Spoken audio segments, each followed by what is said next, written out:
Good morning, good morning. Ito na naman po ang inyong Ma'am Shikreta.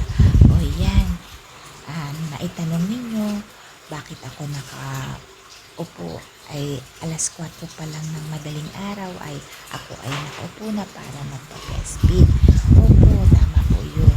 Ako po talaga ay gumigising ng madaling araw para i-breastfeed po nang nakaupo si baby. Dahil alam ko po na magdamag po siyang nakahiga, ay alam din ko din po na ang kanyang pong likod ay pagod na rin o nalay na. Kaya naman po, bilang isang nanay, ay sakripisyo po. Yan po ay talagang mom she like talaga po yan.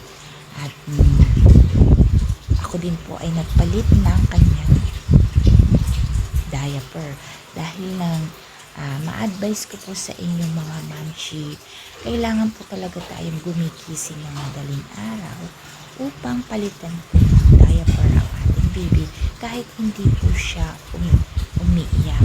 Kasi po kung kapag po siya po ay nasanay na nakababad po ang kanyang diaper, ay baka po yun ay naging cause ng UTI. Di kayo din po ang mahihirapan kapag po nagkasakit si baby. Isa po yung advice para kay Ma'am Shikreta. Thank you for watching. Tulog na si Bibilok. Akin na po siyang ibababa.